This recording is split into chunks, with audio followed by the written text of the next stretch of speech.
Ok, entonces hoy vamos a hablar acerca de los aspectos generales del sistema respiratorio y de la mecánica de la respiración. Para poder hablar acerca del sistema respiratorio, primero tenemos que dividir el sistema respiratorio en dos grandes áreas. Tenemos las vías aéreas, que como su nombre lo indica, son todos los conductos a través de los cuales el aire va a fluir, ¿verdad? Y tenemos lo que va a ser los alvéolos, que los alvéolos va a ser esa región del pulmón donde vamos a tener el intercambio de gases. Entonces ingresa el oxígeno a nuestro pulmón cuando nosotros inhalamos. Ese oxígeno difunde, ingresa hacia la sangre y el dióxido de carbono que se produce cuando respiramos sale de nuestro organismo hacia el medio ambiente. Entonces, dos grandes zonas, vías aéreas y alvéolos. Si en cualquier momento cualquiera tiene una duda, simplemente me levanta la manita o me interrumpe y resolvemos las dudas conforme vamos viendo la clase.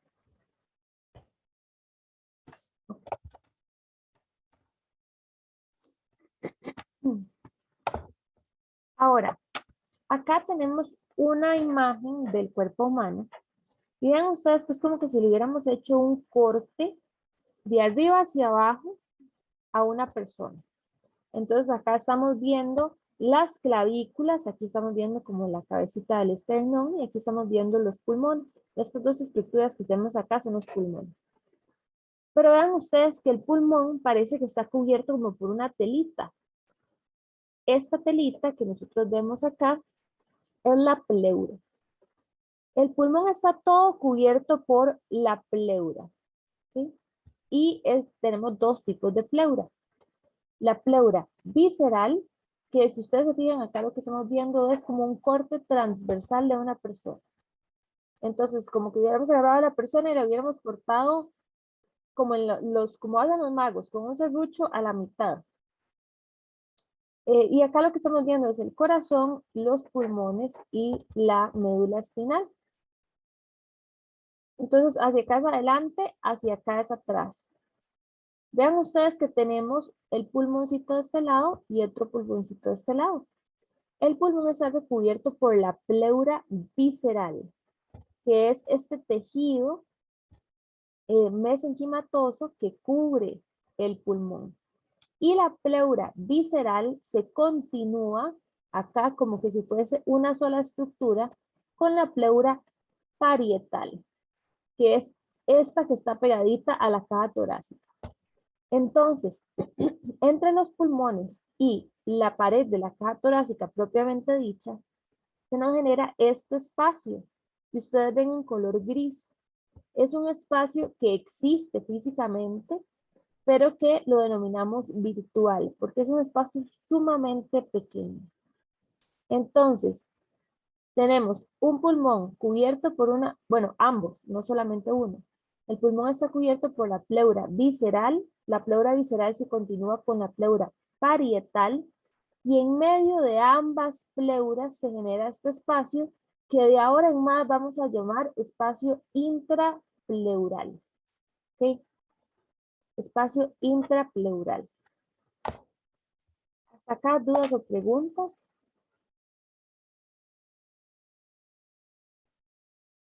¿Nadie? Ok. Vimos que dos componentes importantes, grandes, iban a conformar la vía aérea. El sistema respiratorio. La vía aérea y los alvéolos. También podemos subclasificar el sistema respiratorio acorde con el orden de las estructuras. Entonces, tenemos la vía aérea o el sistema respiratorio, perdón, superior y el sistema respiratorio inferior. Que el sistema respiratorio superior también es lo que podemos conocer como vía aérea exclusiva. ¿Por qué? Porque en el sistema respiratorio superior no tenemos alvéolos. Esto es pura vía aérea, esto es pura conducción de aire. ¿Qué genera la división entre el sistema respiratorio superior y el sistema respiratorio inferior? La presencia o el inicio de la tráquea. En el momento en el que inicia la tráquea, estamos en sistema respiratorio inferior. Por encima de la tráquea estamos en el sistema respiratorio superior.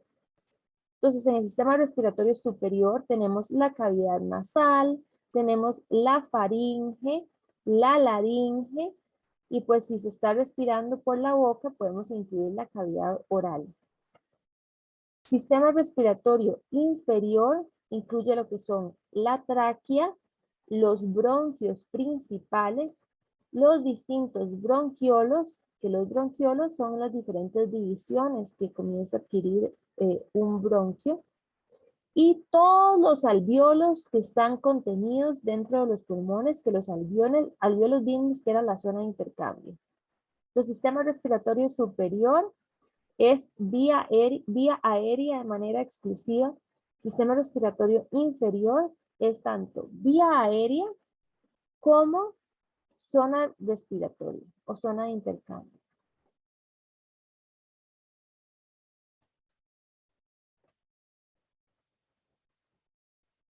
Ahora, importantísimo, vamos a profundizar un poco más en qué es esto de los alvéolos, cómo sirven, por qué son importantes.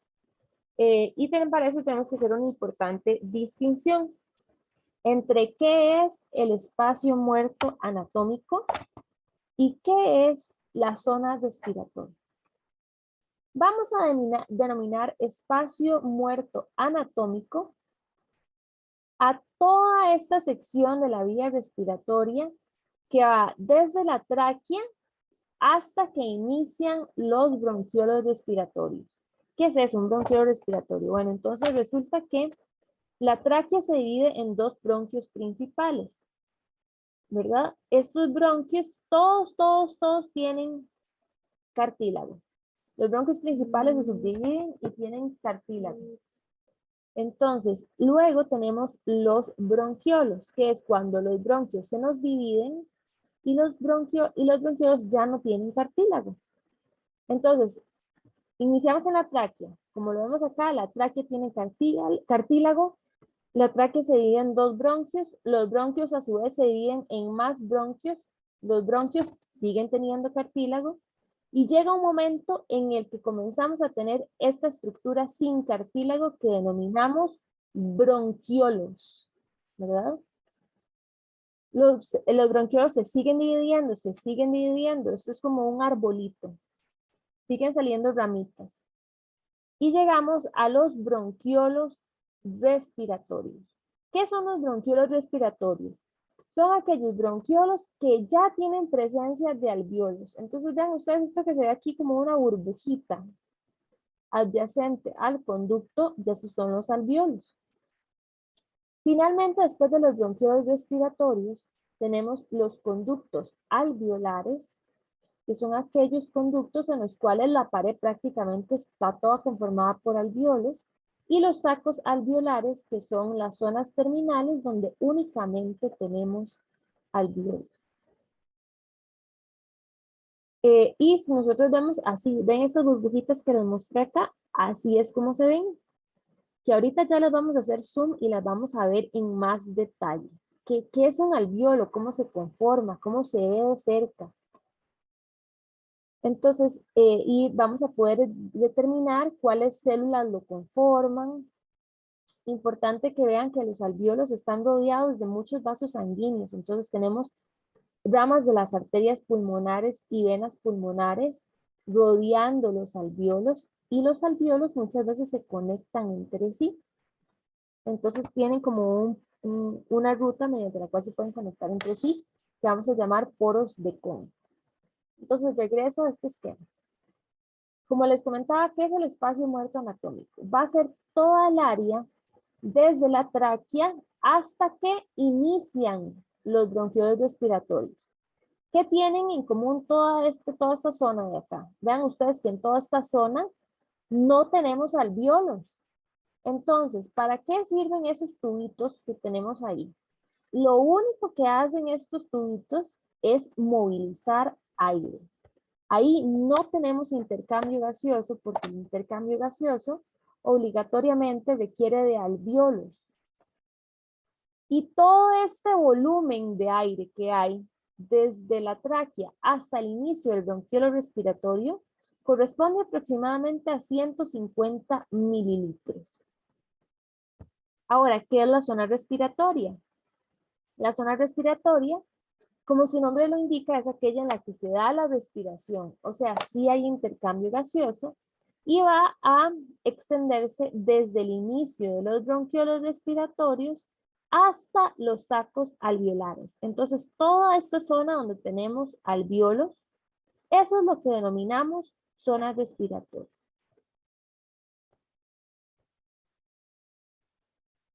Entonces, como les comentaba, vamos a ver los alvéolos un poco más de cerca. Entonces, vimos esta estructura en la imagen anterior. Vean, esto es un alvéolo, esto es otro alvéolo, esto es otro alvéolo. Y vean ustedes que hay alvéolos como estos dos que están aquí a la par, que se comunican entre sí y que hay un huequito entre ellos. Eso es lo que llamamos el poro de Kohn. El poro de Kohn está en la pared alveolar, que es la estructura que me delimita un alvéolo. Y vean ustedes que hay un montón de vasos sanguíneos irrigando esto. ¿Por qué es importante? Porque entonces es a través de esta estructura, el alvéolo, en el cual se da el intercambio gaseoso. Entonces, mediante todos estos vasos, llega la sangre desoxigenada con mucho dióxido de carbono y es mediante estos vasitos también que va a transcurrir la sangre oxigenada posteriormente.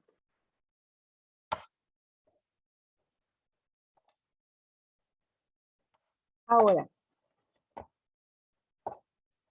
acá, esta imagen que tenemos aquí, esto es los alvéolos si les hubiésemos hecho un zoom. Si hubiésemos agarrado esta zona de acá y le hacemos un zoom y lo agrandamos, eso es lo que nosotros vamos a ver. Vean ustedes que esta estructura moradita que vemos aquí, esto es un alvéolo como que si lo estuviésemos viendo partido a la mitad. Pero en realidad el alvéolo es como una esfera. Entonces aquí lo que estamos viendo es media esfera. Y aquí tenemos otro alvéolo, este es otro alvéolo, este es otro alvéolo. Vean ustedes, por ejemplo, que estos dos alvéolos están conectados por este orificio, que es el poro de Kohn. Ahora, ¿qué conforma un alvéolo? Porque vean ustedes que tenemos como estos bloques moraditos. Cada uno de estos son células que conforman este alvéolo. ¿Y qué células conforman el alvéolo? Vamos a tener a los neumocitos tipo 1. Entonces, los neumocitos es el nombre de la célula. Neumocito tipo 1 son estos, son los que conforman en su mayoría el alvéolo. Pero no tenemos únicamente neumocitos tipo 1. También tenemos neumocitos tipo 2. Y los neumocitos tipo 2 son estos amarillitos que vemos acá. Y ellos producen una sustancia que se llama factor surfactante, que más adelante vamos a ver que es importantísimo y por qué es importante. Entonces se llama factor surfactante lo que produce.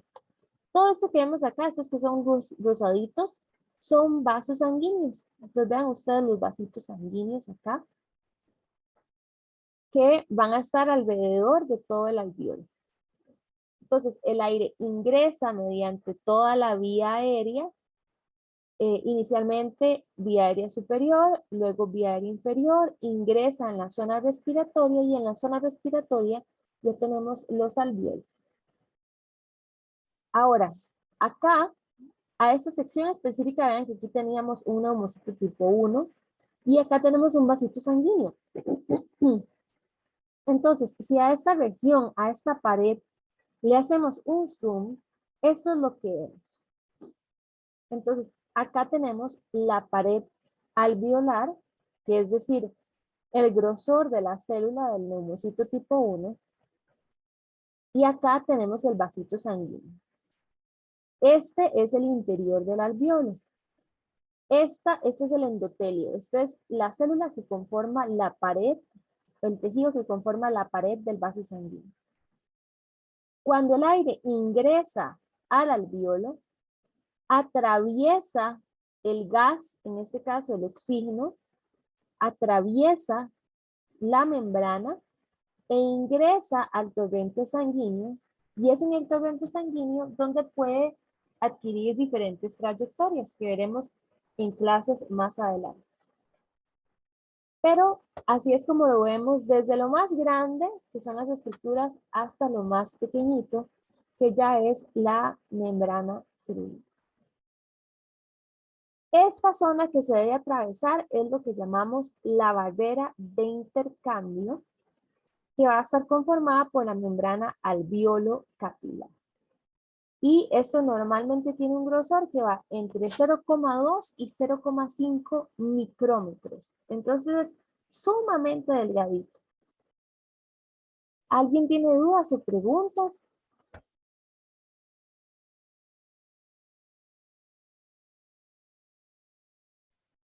¿Nadie?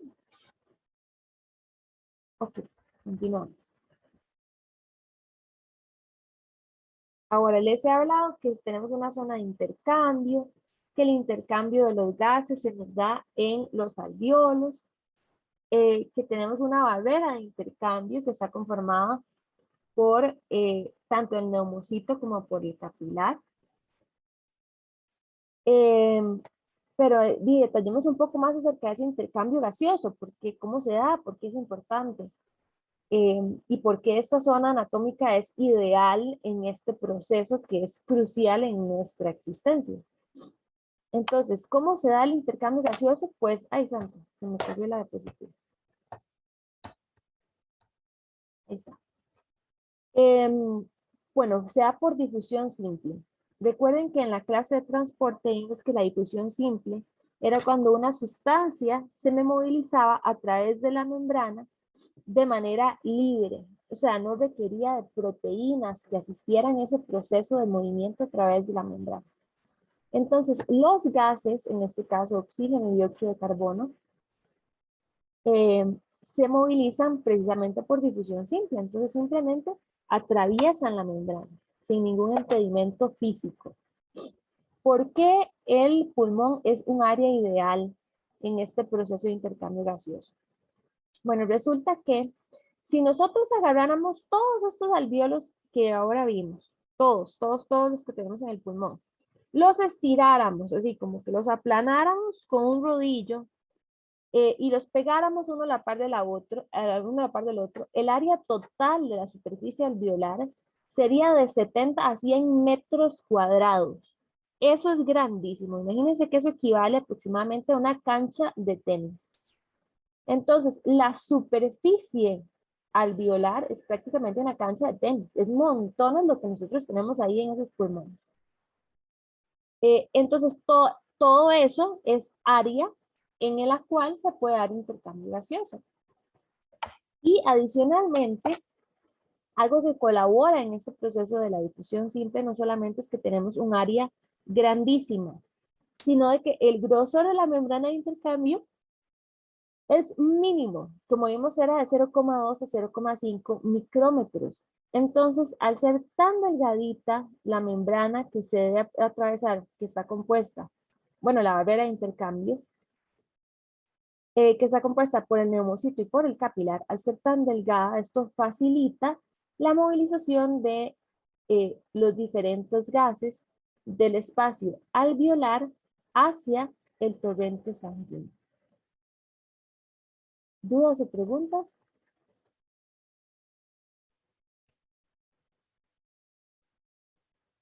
¿Sí? Entonces, hablemos ahora acerca de las funciones del sistema respiratorio. Y ustedes dirán, ¿pero qué es eso? ¿Cómo que funciones respiratorias y funciones no respiratorias? ¿Por qué les puse funciones respiratorias y no respiratorias? Pues sí, el sistema respiratorio no sirve únicamente para respirar. Entonces, vamos a ver cuáles son las respiratorias, o sea, las que involucran el desplazamiento de aire, y las no respiratorias, que son todo ese otro montón de cosas que hace el sistema respiratorio, que nosotros muchas veces damos por sentadas, pero que están sucediendo y son importantísimas. Entonces, la primera es el intercambio de gases, que es crucial, nosotros como organismos vivos. Vean ustedes que acá tenemos una sobresimplificación del sistema respiratorio. Acá lo que estamos viendo es un tubito que representa la vía aérea. Acá tenemos representado lo que son los pulmones con esta bolsita que vemos aquí. Y acá tenemos lo que es la pared torácica. Esto es otra bolsita que se ve más grande en color como cremita. Y acá tenemos todo lo que es el sistema circulatorio, que obviamente también está sobresimplificado. Entonces acá vemos cómo se originan todo lo que es el sistema arterial, luego el sistema venoso. Entonces, oxígeno ingresa a nuestros pulmones cuando nosotros inspiramos y ese oxígeno difunde hacia el torrente sanguíneo y es por esto precisamente que en las arterias nosotros vamos a tener un contenido alto de oxígeno. Entonces, se moviliza el oxígeno en esta dirección. Luego, en los tejidos, que esto que tenemos acá es una celulita, esto que tenemos acá es la mitocondria, esa célula. Entonces, en la mitocondria es donde se da la respiración celular, que ya ustedes vieron ese proceso en las clases de metabolismo. Entonces ya ustedes vieron todo lo que era la cadena transportadora de electrones, vieron cómo funcionaba el ciclo de Krebs y demás. Y qué se consumía de manera importante o cuál era el principal aceptor de electrones en la cadena transportadora de electrones, el oxígeno. Entonces el oxígeno difunde de la sangre arterial hacia la célula y cumple su propósito en la respiración celular. Como producto de la respiración celular se produce dióxido de carbono. El dióxido de carbono entonces difunde nuevamente hacia el torrente sanguíneo y este cambio en la conformación de la sangre y en cuanto a gases nos origina lo que es la sangre venosa que va a tener algo de oxígeno también y bastante más dióxido de carbono.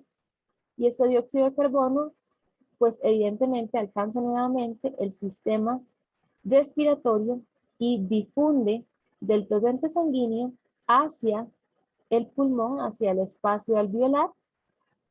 Y es cuando exhalamos que nosotros descartamos este dióxido de carbono.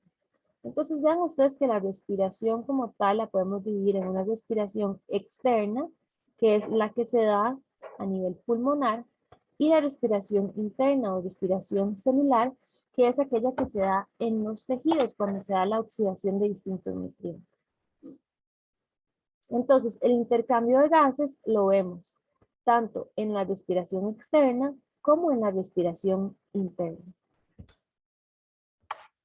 Ahora, resulta que los pulmones colaboran en la regulación del equilibrio ácido-base de nuestro organismo. Pues nosotros como organismo vivo, todo nuestro organismo está compuesto por sustancias y esas sustancias tienen un pH.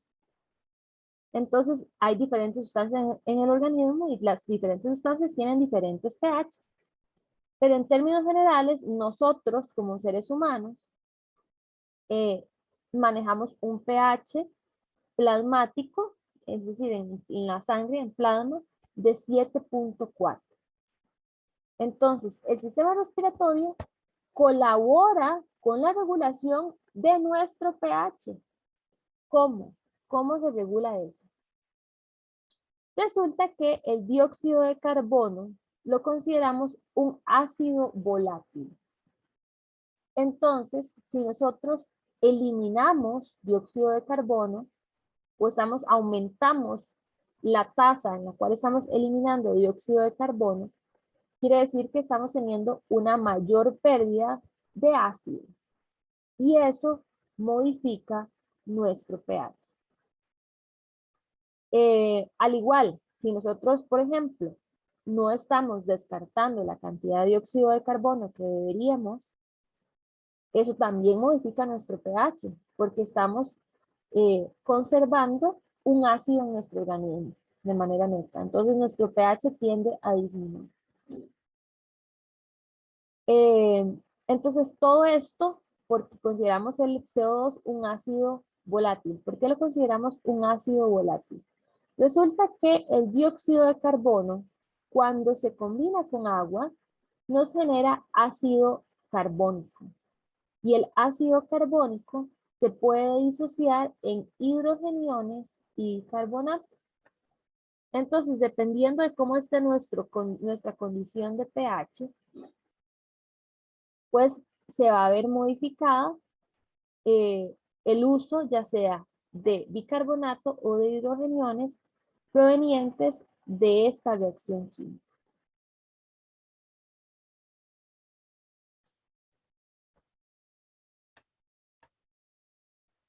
Vamos con la tercera función respiratoria, que sería el proceso de fonación. Fonación es que nosotros podamos hablar. Y yo no sé si ustedes se han dado cuenta o se han percatado, pero ustedes no pueden gritar inhalando.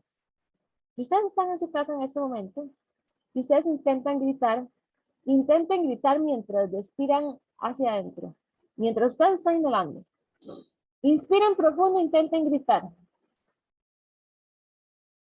No se puede, ¿verdad? Es imposible. Dígame, compañero Andrés. Profe, ¿qué tal? ¿Cómo está? Buenos días, ¿todo en orden? Todo bien, gracias a Dios. Cuéntenme, ¿qué le puedo ayudar? Excelente. Sí, no, profe, con base en ese ejemplo que usted está dando, nosotros lo vemos muy aplicado. Bueno, lanzo un ejemplo que a mí me sirve montones, es acá en el entorno acuático, en natación, porque nosotros sí tenemos mucho la fase respiratoria para que los usuarios puedan tener ese ciclo y verdaderamente no se ahoguen. Entonces es muy parecido a lo que usted menciona, o sea, el hecho de cuando nosotros hacemos una expiración, ¿verdad? Al hecho de inhalar, le decimos a los mismos usuarios, vean, si usted inhala, hágalo en el entorno acuático, hágalo en el agua. Obviamente hay un medio por medio, valga aquí el ejemplo, en el cual ellos van a tragar agua. Entonces, eso es lo que nosotros hacemos para que ellos entiendan que los procesos respiratorios tienen que tener todo ese intercambio y se tiene que generar de esa forma. Entonces, a nosotros nos sirve montones de esa manera, ¿verdad? Entonces, eso como ejemplo. Y quería preguntarle, profe, aprovechando la intervención, y disculpe que le interrumpa, cuando, sí, claro, gracias, cuando nosotros acá en natación les explicamos a ellos el proceso de oxigenación, se lo decimos a grosso modo, ¿verdad? Porque no vamos a entrar en detalles, pero sí tratamos de decirles que el oxígeno les llegue a todo el pulmón para que ellos tengan ese proceso y puedan verdaderamente estar dentro del agua y no ahogarse. Entonces mi pregunta sería, profe, cuando estas personas que llegan acá, que son usuarios, tienen asociado el hecho del consumo del tabaco, que es algo fatal para ellos, ¿qué es lo que pasa a través del alveolo o a través del bronquio? Se genera algún tipo de disfunción y se genera también una mayor acidez. Sí, indudablemente sí se modifica todo el contenido químico que tenemos en los alvéolos se modifica. Sí, sí se puede generar mayor acidez porque parte de los componentes que tiene el cigarrillo usual que conocemos, ¿verdad? También ahora los vaporizadores también modifican el entorno del alvéolo con otras sustancias, pero también perjudican y las narguilas también.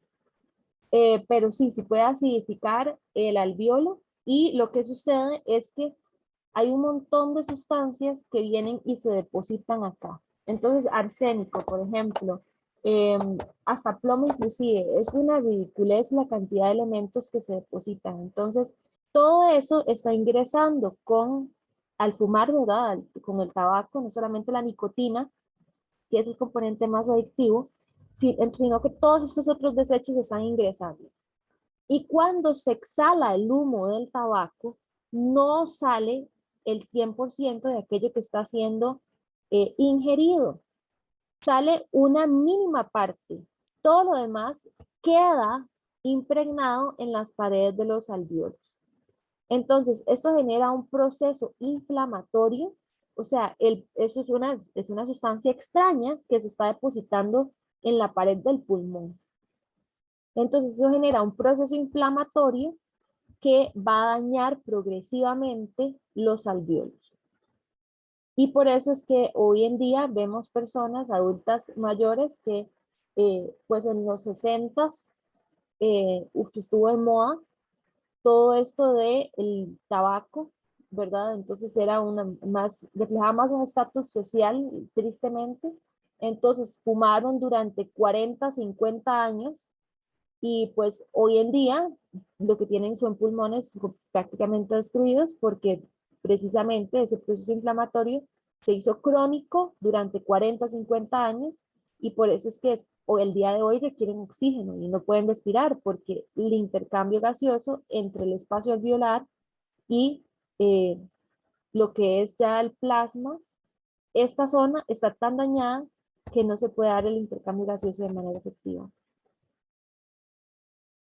No sé si eso contesta su pregunta. Entendido. Sí, sí, profe. Más bien, muchísimas gracias. Muy amable, ¿verdad que sí?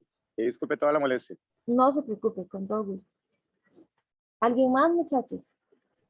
Profe, Dígame. disculpe. Entonces, eso que está diciendo usted con respecto al pH, por ejemplo, una persona de la ciudad que vive ahí en San José tiene un pH muy ácido comparado con una persona que viva en Guanacaste, por ejemplo. No, no, no, no, no. En realidad, usted dice porque tal puede ser que en San José esté más contaminado el aire.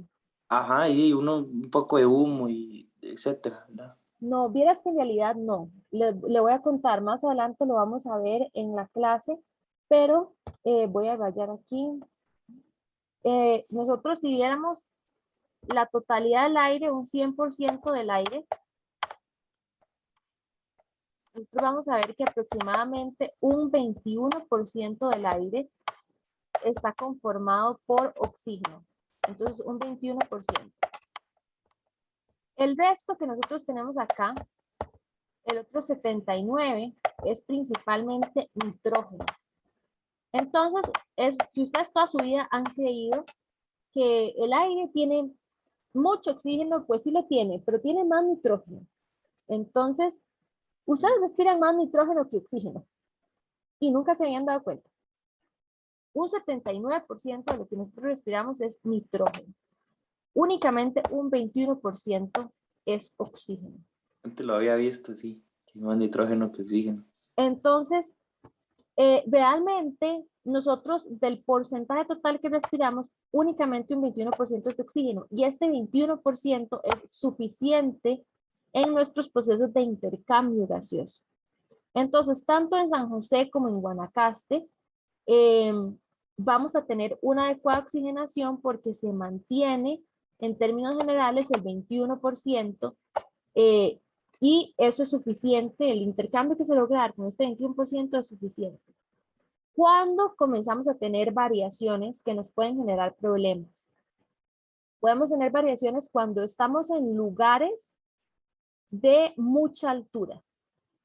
Entonces, eso lo vamos a ver en la próxima clase y vamos a explicar en detalle por qué.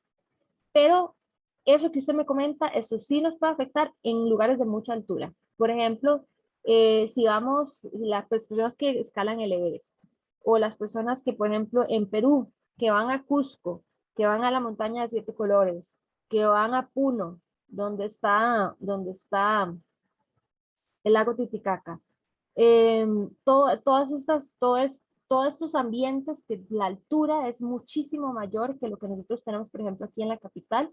Ahí sí vamos a ver una gran diferencia, pero eso lo vamos a ver en la próxima clase para más en detalle, para entender mejor. Ok, gracias, profe. Con gusto. Okay.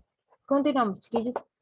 Entonces, como les decía, si ustedes están ahí en la casa y ustedes intentan gritar inhalando, damas y compañeros, es imposible. Por más que ustedes intenten gritar mientras ustedes inspiran, ustedes no lo van a lograr.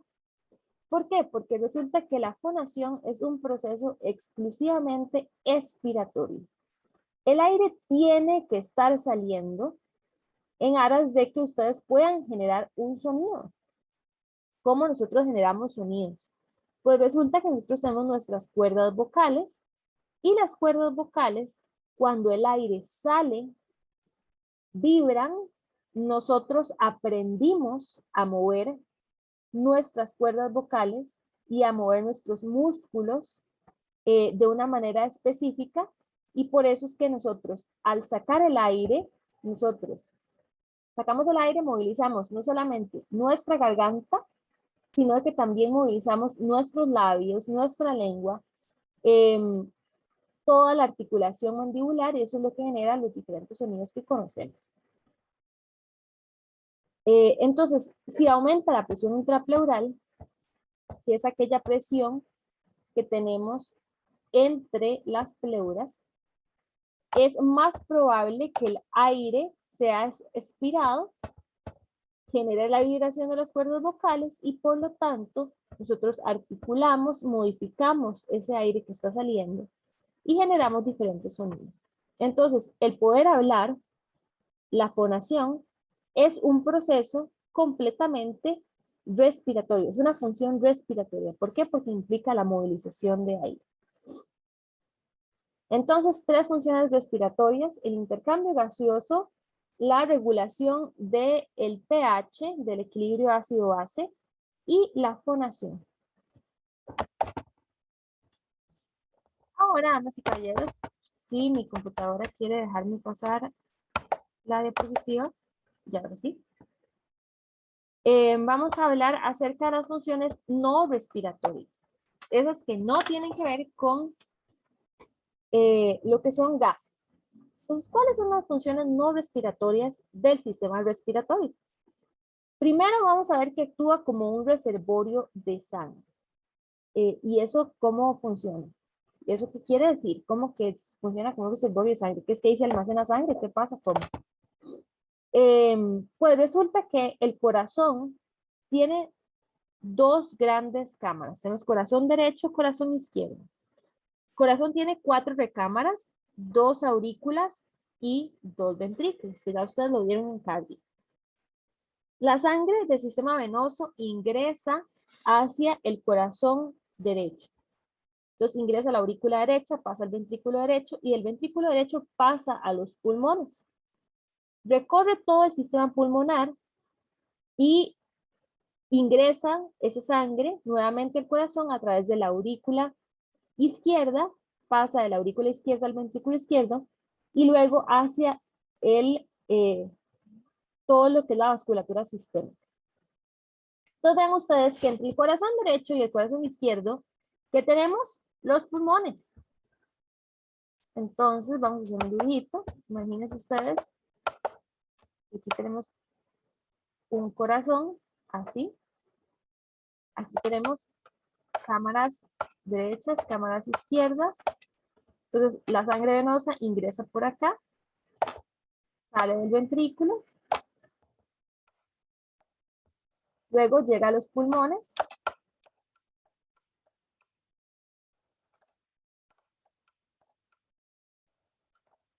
y de acá ingresa nuevamente por la aurícula izquierda, sale por el ventrículo izquierdo. Entonces ven ustedes que tenemos toda esta estructura pulmonar en medio de cámaras derechas y cámaras izquierdas. Puede ser que en algún momento el gasto cardíaco, es decir, la cantidad de sangre que está siendo expulsada por el corazón izquierdo, lo que está saliendo por acá, sea discretamente mayor que aquello que está ingresando, que la sangre venosa que está ingresando al corazón derecho. Hay momentos en los que se da este desfase. ¿Cuándo? Cuando nosotros inspiramos. Cuando inspiramos, el aire que ingresa a nuestro corazón, por ejemplo, tiene una diferencia respecto a lo que sale. Entonces, son breves instantes en donde podemos tener una diferencia de algunos mililitros y no es exactamente el mismo valor. Entonces, cuando sucede que el volumen que está llegando al corazón derecho tiende a disminuir, nosotros no vemos afectado lo que está sucediendo en el corazón izquierdo. ¿Por qué? Porque tenemos un montón de sangre aquí. Entonces, de la sangre que está aquí, que se está desplazando a través de esta región pulmonar, se compensa esta discreta disminución que pudo haber en la sangre que está llegando hacia el corazón derecho, aporta al corazón izquierdo, y por eso decimos que funciona como un reservorio de sangre para el ventrículo izquierdo. ¿Cuánta sangre tenemos en los pulmones? Aproximadamente 500 mililitros. Medio litro de sangre en los pulmones. Medio litro. Entonces, si por algún motivo tenemos un pequeño desajuste entre lo que ingresa y lo que sale, los pulmones compensan. Entonces, parte del volumen que estaba aquí metido va a ingresar a cavidad cardíaca y posteriormente va a ser eyectado. Entonces, si el gasto cardíaco izquierdo supera el retorno venoso derecho, ahí es donde los pulmones funcionan como un reservorio. Ahora, actúa como un filtro para la sangre. ¿Por qué? ¿Por qué decimos que actúa como un filtro para la sangre? Acorde con el dibujo que acabamos de ver, este que tenemos acá, vimos que la sangre del corazón derecho llegaba a pulmones y luego llegaba al corazón izquierdo. Pues resulta, señores, que la sangre hay veces transporta coágulos, por ejemplo. Supongamos que existe un pequeño coágulo en algún vasito en algún momento. Ese coágulo se soltó e ingresó en el torrente sanguíneo. Y ahí va en el torrente sanguíneo. Entonces, ese coágulo ingresa al corazón derecho, sale del corazón derecho, pero llega a los pulmones y en los pulmones se nos queda pegadillo. Cuando pasa por los vasitos sanguíneos de los pulmones, ahí se queda pegadillo. Y no pasa a la sangre arterial. No pasa, sino que se nos queda ahí. También puede suceder, por ejemplo, cuando las personas se fracturan huesos largos, como por ejemplo el fémur. El fémur en su interior, el hueso, pues también contiene algo de grasa. Entonces muchas veces sucede que cuando hay una fractura, esa grasita que está contenida en el fémur se libera, ingresa al torrente sanguíneo, resulta que llega al corazón, el corazón la eyecta, el corazón derecho la eyecta hacia el sistema pulmonar y ese pedacillo de grasa se nos queda aquí en el pulmón. Entonces, el pulmón funciona como un colador gigante que evita que estas estructuras ingresen hacia el corazón izquierdo. ¿Por qué es importante y necesario este proceso? ¿Qué pasa si ese pedacillo ahí, ese pedacillo de grasita, que tal vez tuvimos una fractura y ingresó en el torrente sanguíneo? ¿Por qué es importante que se quede aquí y que no entre a la sangre arterial? Porque ¿qué pasa si ese mismo pedacito de sangre, ese pedacito de grasa, se me queda alojado en una arteria que me irriga el pie? Pasa esto que estamos viendo aquí, damas y caballeros. Este es un piecito que está sufriendo necrosis. ¿Por qué? Todo este tejido se está muriendo. Esto es un piecito que se está descomponiendo. ¿Por qué? Porque resulta que había un vasito que llegaba acá y en este vasito fue que llegó y se nos alojó ese pedacito de grasa o ese coágulo. Entonces, la sangre que venía fluyendo en la arteria ya no pudo pasar, se encontró aquí con un bloqueo. Entonces, todo este territorio que está distal a este punto del bloqueo no está recibiendo sangre. Y al no recibir sangre, el tejido comienza a morir progresivamente y se instaura la necrosis. Entonces, el que tengamos este filtro, este colador gigante que son los pulmones, evita en muchas ocasiones que estos procesos se den. ¿Por qué? Porque estamos evitando que estos coágulos o que estos pedacitos de grasa ingresen al torrente arterial. ¿Dudas o preguntas? Profe, entonces, digamos, si no se da el filtro de sangre por medio de los pulmones, puede darse la situación que está en la imagen. Exactamente, es un ejemplo. Ok. Ahora, tenemos, dígame. Y digamos, ¿en cuáles casos se dan? O sea, ¿en qué momento el pulmón, no sé, en algún momento no realiza bien el filtro? O es como de forma, o sea, no sé, como de la nada, o una persona tiene que realizar algo, o sea, tiene que tener alguna enfermedad como tal para que se dé eso. Bueno, ¿Cómo? O depende. sea, Depende cuándo no pueda funcionar el filtro. Si, por ejemplo, si se dio que el coágulo se originó en el sistema arterial, por ejemplo, en un vaso, digamos, en la aorta. Si está en la aorta y se desplaza, va más bien a desplazarse hacia los vasos más chiquititos. Entonces ahí no está atravesando los pulmones.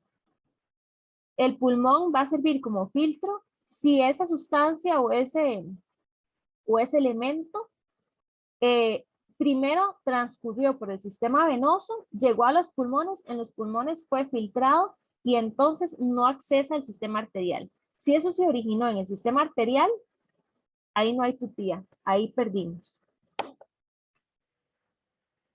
Me ponen, profe, ¿y qué son los trombos? Los trombos es un coágulo, es cuando tenemos un conjunto de plaquetas que se adhieren entre sí y forman un coagulito. Entonces, un trombo es otro nombre que le podemos dar a lo que popularmente conocemos como un coágulo. Nada más que el trombo es el nombre que le asignamos cuando ese conglomerado de células que está unido se desplaza dentro del torrente sanguíneo.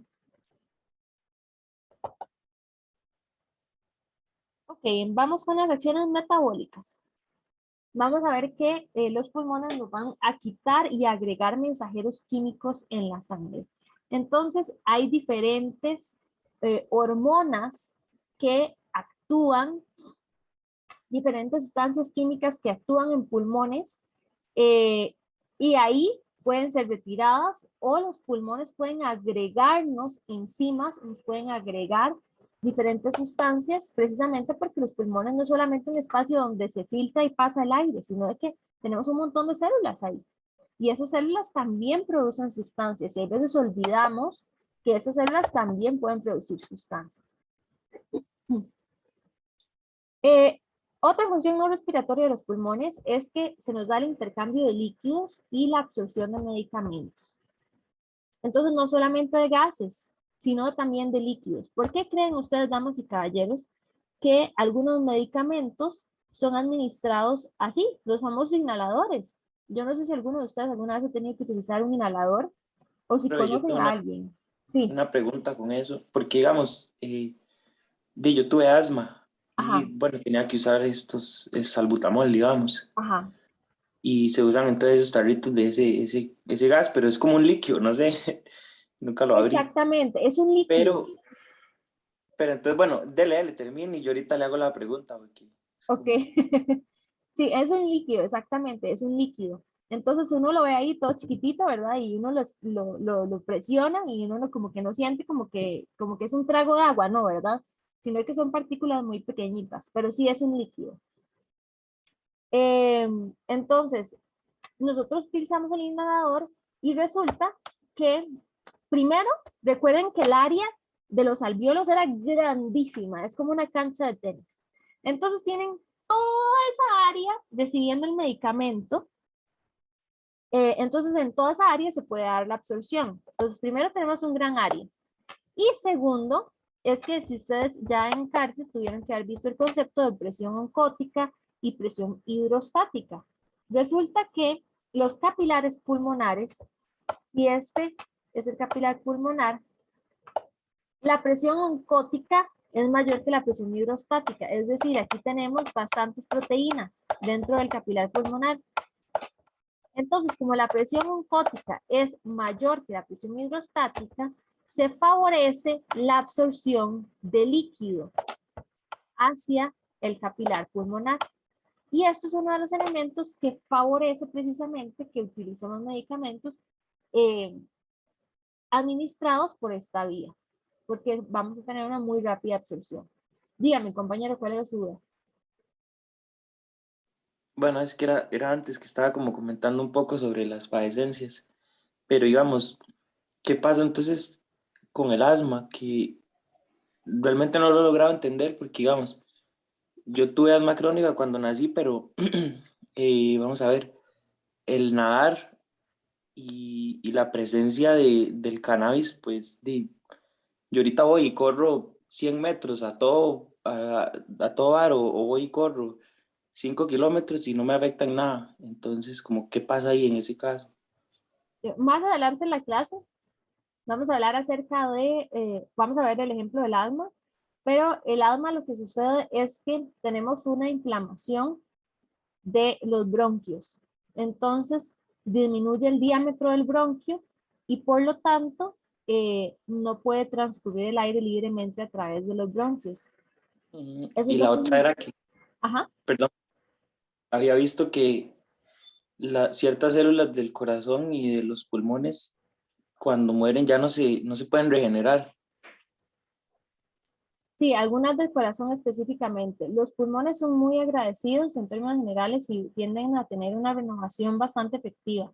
Pero si tienen un daño progresivo, sostenido, crónico, la regeneración no se logra, más bien se cicatriza el pulmón. Así como cuando uno se corta la piel, y ustedes han visto que pues no es que les queda aquello supurando por siempre, ¿verdad? O sea, uno desarrolla piel nueva y se cicatriza el área, pero les queda una cicatriz. Y ustedes saben que ahí se cortaron porque esa zona se ve diferente que el resto de la mano. Lo mismo pasa en los pulmones. Entonces los pulmones se regeneran, pero quedan cicatrizados. El tejido que se genera es una cicatriz que no tiene las mismas características que el tejido original. Oiga, Entonces qué buenos pierde datos. su Gracias. no se preocupe, pierde su elasticidad y demás. Entonces por eso cambia las características del pulmón. Ok, otra función no respiratoria del sistema respiratorio es que funciona como un mecanismo de defensa. ¿Cómo como un mecanismo de defensa? Profe, ¿qué es eso? ¿De qué me está hablando? ¿Por qué un mecanismo de defensa? Resulta que primero tenemos el calentamiento y la humidificación del aire inspirado. Entonces, por más que ustedes estén en un lugar muy frío, ese aire frío no entra frío a su organismo, sino de que primero pasa a través de todas estas estructuras en la nariz que van a calentar el aire y también en la faringe se termina de calentar el aire. Esto es lo que genera que el aire que ingrese a los pulmones no ingrese frío, sino que ingresa a 37 grados aproximadamente. Y no ingresa seco, sino que ingresa húmedo. Entonces eso evita que los pulmones sufran daños producto del cambio de la temperatura o del aire muy seco. Entonces eso es el primer proceso. Se da el calentamiento y humidificación del aire. Y eso evita que se dañe el tejido de nuestra vía aérea. Y eventualmente alvéolos. Después, punto número 2. Tenemos una temprana detección de los gases y material nocivo en el ambiente. Yo no sé a cuánto les ha pasado que están en la casa y tienen cocina de gas y empiezan, huele a gas. Ustedes no sienten, huele a gas. ¿Alguien le huele a gas? Señores, Sí, profe, ¿alguien le ha pasado? Sí, gracias. No un solamente montón a de mí. veces. Entonces, o incluso estar en algún lugar y dicen, huele a quemado. ¿Alguien le huele a quemado? Entonces, todo eso es un proceso de protección, es un mecanismo de defensa y si ustedes no pudieran olerlo, pues eso implicaría un riesgo. No solamente en este tipo de eventos, sino de que también, no sé si a alguien le ha pasado, abrir un topper que habían dejado en la refri con comida y la comida pasó a mejor vida, ya la comida tiene amiguitos viviendo con ella dentro de la refri, o abrir un topper de frijoles que está malo y ese olor a frijol malo. Y ustedes saben que el frijol está malo porque ustedes lo huelen y ustedes tiene como un dulcete ahí raro. Entonces ustedes dicen, no, estos frijoles están malos, esto está malo, esto no se puede comer. Y eso ustedes lo detectan, damas y caballeros, por la nariz. Si ustedes no pudieran determinar el olor que tienen las cosas, pues de ahí ustedes lo calientan y se lo comen. Entonces, para que ustedes también analicen que eso también es un mecanismo de defensa. Ahora, se filtra el aire inspirado y se limpia de partículas. Todo lo que es el moco y los pelitos que tenemos en la nariz, las amígdalas y las adenoides, obviamente aquí no tenemos pelitos, ¿verdad? Estos son las amígdalas y las adenoides, son estructuras que conforman parte del sistema inmune, van a filtrarnos o van a limpiarnos sustancias que tengan un tamaño mayor a 10 micrómetros. Y aquello que tenga un tamaño menor a 10 micrómetros, pues ingresa al árbol tráqueo-bronquial. Entonces, realmente son las partículas muy, muy pequeñitas las que logran ingresar a nuestro sistema respiratorio. Resulta que, ¿qué pasa con esas partículas pequeñitas que ingresan? ¿Será que ya eso es un caso perdido? Pues no, resulta que aquellas partículas que ingresan pueden ser retiradas o pueden ser removidas incluso del árbol traqueobronquial por estimulación de diferentes quimio y mecanorreceptores. Entonces, muchas veces algo nos genera ganas de estornudar y no sabemos qué fue, pero estornudamos y de pronto se nos quita. Entonces, eso es porque hubo una estimulación de un quimio o de un mecanorreceptor por una partícula y eso generó el estímulo que generó la respuesta. Dígame, Carolina. Profe, digamos, en el caso de tos en remoción de partículas filtradas, podría ser cuando uno, no sé, digamos, de lo que había entendido en anatomía, cuando uno come y a veces se ahoga, es porque la comida no pasa directamente al tracto, o sea, que en lugar se desvía hacia el tracto respiratorio. Bueno, queda como ahí en medio, entonces uno tose para sacarlo. ¿Eso entraría dentro del lado de remoción de partículas filtradas? Exactamente. Exactamente. Que es cuando uno broncoaspira, que es que algo, una partícula de algo ingresa al sistema respiratorio, sea una estimulación de un mecanorreceptor y eso es lo que genera una tos y tos y tos hasta que uno siente que ya. Ahora, también existe un mecanismo que se llama elevador ciliar, que se da en el árbol traqueobronquial específicamente. ¿En qué consiste el elevador ciliar? Pues resulta que nosotros tenemos aquí nuestra vía respiratoria. Acá tenemos pues el ingreso, aquí tenemos la tráquea, luego los bronquios, luego los bronquiolos y demás. Acá, si nosotros hacemos un zoom a esta zona en la tráquea, acá es donde vemos este componente que es el elevador ciliar. Entonces ven ustedes que tenemos las celulitas que nos conforman el epitelio, podemos tener glándulas y si nosotros acá vemos todo esto está recubierto por un componente mucoso, ¿verdad? Este es el lumen de la vía aérea, es decir, la parte interior de la vía aérea. Si nosotros hacemos un zoom de este epitelio, esto es lo que vamos a ver. El epitelio está recubierto por estas células que son ciliadas. Ciliadas quiere decir que tienen estas estructuras en su membrana apical, que son como pelitos. Entonces, estos cilios se movilizan y desplazan la capa de moco con diferentes partículas hacia nuestra faringe. Entonces, lo van desplazando hacia arriba. Es como una barredora. Ellos siempre están barriendo y todo lo barran y lo barren hacia arriba, lo barren hacia arriba, lo barren hacia arriba. Entonces, no sé si a ustedes en algún momento les ha pasado que se sienten como gangosos y ustedes degluten. ¿Qué es lo que ustedes están deglutiendo? Parte es esta sustancia mucosa que llegó hasta la faringe y a ustedes les molesta, les estorba. Entonces ustedes degluten eso y en lugar de permanecer en la vía respiratoria, pasa a tracto gastrointestinal, llega al estómago, en el estómago tenemos ácido y todas estas partículas van a ser degradadas por el ácido estomacal.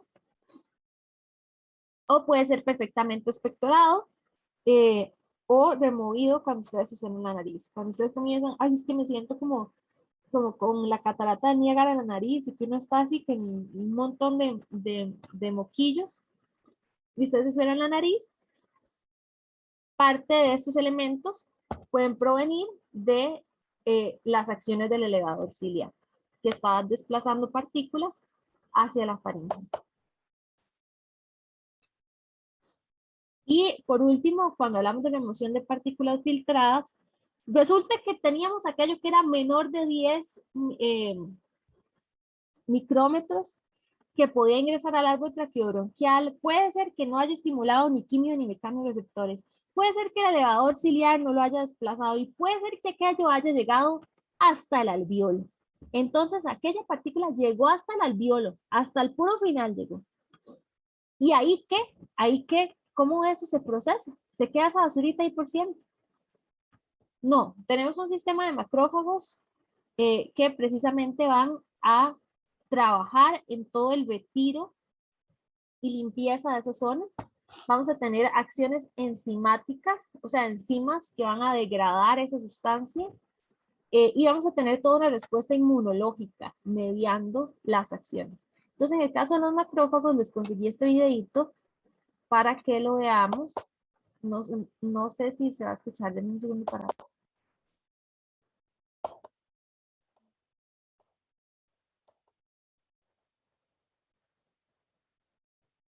Entonces, vean, esos que ustedes ven acá son bacterias. Y esto es el macrófago. Esta célula que se está desplazando aquí así, ese es el macrófago. Vean ustedes cómo se acerca hacia donde están las bacterias. Vean, todo esto que está aquí, ese es el macrófago. Se acerca y vean cómo las engloba. Entonces, vean, todo esto es la célula, este es el macrófago. Vean que metió todas las bacterias, las fagocitó. Ese es el perfecto ejemplo de fagocitosis, señores. Fagocitosis. Y aquí lo que estamos viendo es las bacterias como todas quedaron adentro del macrófago. Entonces, este es el macrófago, la célula, y todas las bacterias quedaron adentro del macrófago.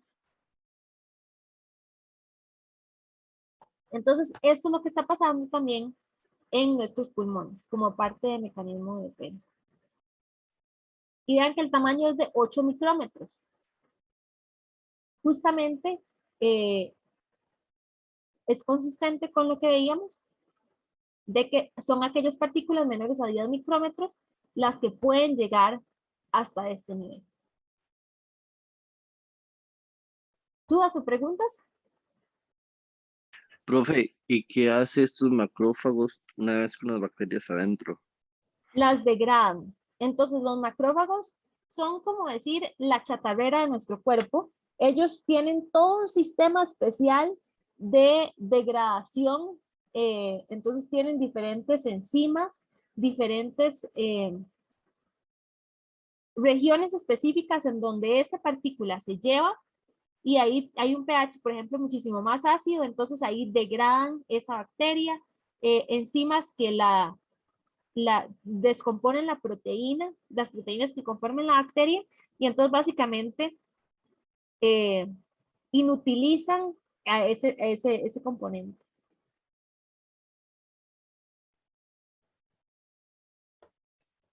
Ok, continuamos, muchachos. Ok, ahora vamos a hablar de mecánica de la respiración. Para hablar de mecánica de la respiración, lo primero que tenemos que ver es la ley de Boyle. En este momento son las 9:04, jóvenes. Entonces vamos a hacer un recreito de 6 minutos y regresamos a las 9:10. Regresamos a las 9:10 para que se despeje un momentito y continuamos con la clase.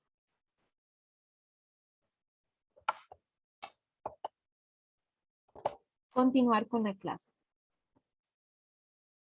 Ok, entonces para hablar de mecánica de la respiración, lo primero que nosotros debemos entender es la ley de Boyle. Vamos a hablar de la ley de Boyle una y otra vez, y ocupo que la comprendan para que luego tenga sentido todo lo que es la mecánica de la respiración. Entonces, la ley de Boyle lo que indica es que si tenemos una temperatura constante, la presión que ejerce un número fijo de moléculas de un gas y el volumen que ocupan varían en forma inversa. ¿Eso qué quiere decir? A mayor volumen, menor presión. Y a menor volumen, mayor presión. Vamos a verlo con este ejemplo que tenemos acá. ¿Ok? Acá, vean ustedes. Tenemos una cantidad constante de partículas de aire. Tenemos 5 partículas de aire. Vean ustedes que el volumen en el cual están contenidas es de 1 litro. Y la presión es de 100 milímetros de mercurio. Si este volumen, aquí tenemos las mismas 5 partículas, 1, 2, 3, 4, 5. Si estas mismas 5 partículas, yo les disminuyo el volumen a la mitad, es decir, lo paso a que sea un volumen de 0,5, pero es la misma cantidad de gas la que está contenida en este envase. ¿Qué sucede? Resulta que la presión se duplica. Entonces aquí la presión tiende a aumentar. Entonces, a mayor volumen, menor presión. A menor volumen, mayor presión. Y esa es la fórmula. Si ustedes lo quieren calcular matemáticamente, lo pueden calcular matemáticamente. ¿Dudas o preguntas con ley de Boyle? Profe, ¿puede repetir lo que acaba de decir, lo de a mayor volumen y lo de presión? Por favor. A mayor volumen tenemos una menor presión. A menor volumen tenemos una mayor presión.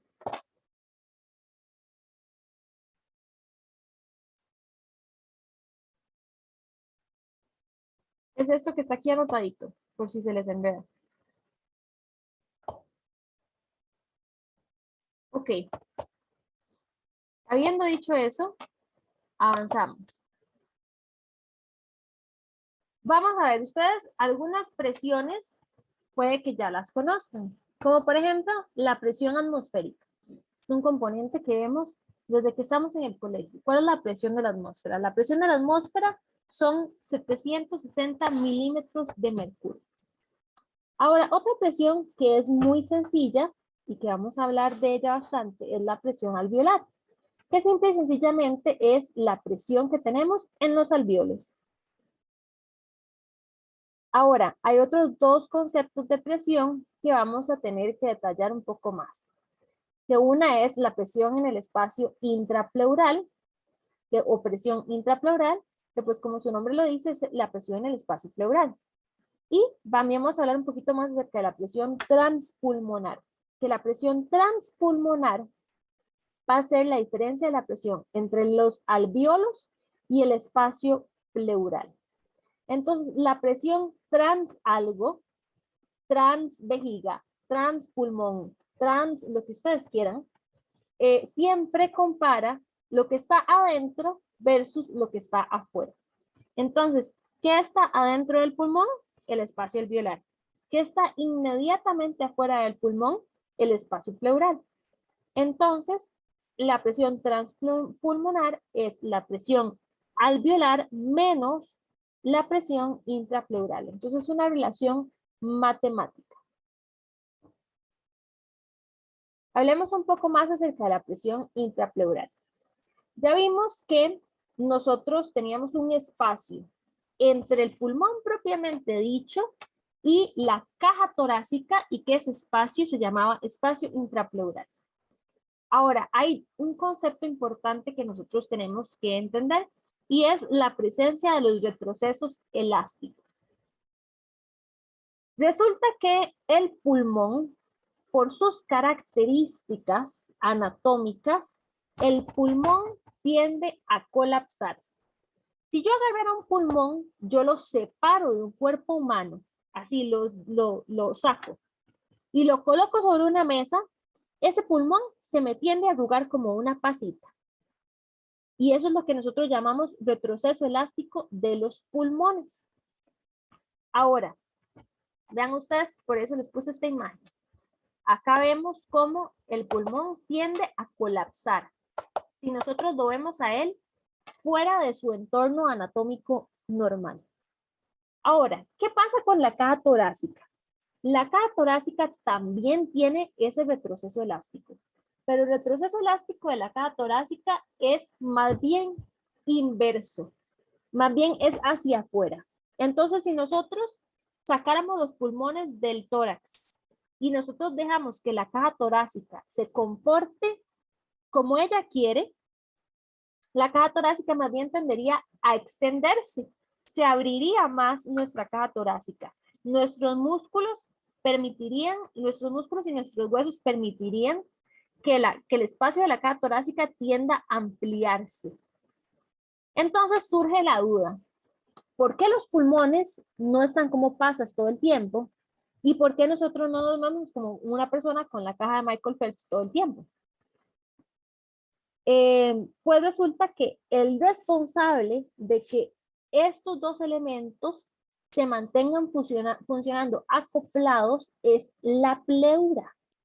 ¿Por qué? Porque la pleura recubre el pulmón, la pleura visceral. Ella se continúa y pasa a recubrir la caja torácica.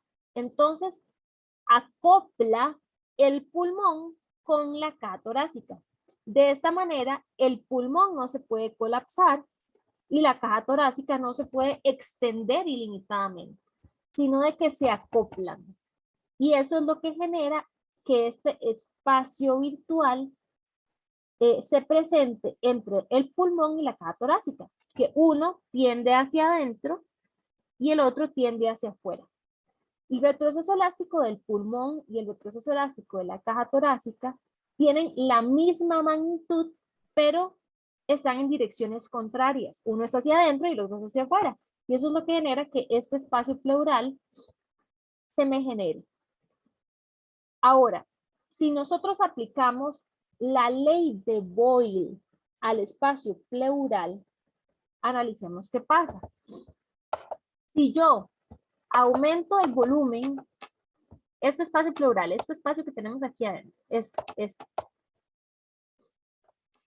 Si yo aumento el volumen del espacio pleural, ¿ustedes qué creen que va a pasar con la presión? Baja. Baja, exactamente. Así como lo dijo Boyle. Si aumenta el volumen, disminuye la presión intrapleural. Y esto es crucial en RESP. Resulta que como el pulmón tiende a colapsarse y esto tiende a ir hacia afuera, este espacio es como que si alguien lo estuviera abriendo siempre, como que alguien estuviera siempre separando esas dos estructuras. Aumenta un poquito el volumen, eso genera que la presión intrapleural tienda a bajar y por eso la presión intrapleural siempre es subatmosférica. Es un poquito más baja que la de la atmósfera. Ahora, avancemos. Vamos a hablar un poco acerca de qué determina el retroceso elástico del pulmón. Porque yo les dije, el pulmón, si lo desacoplamos del tórax, se hace como una pasita, él se arruga. ¿Qué determina que el pulmón se comporte de esa manera?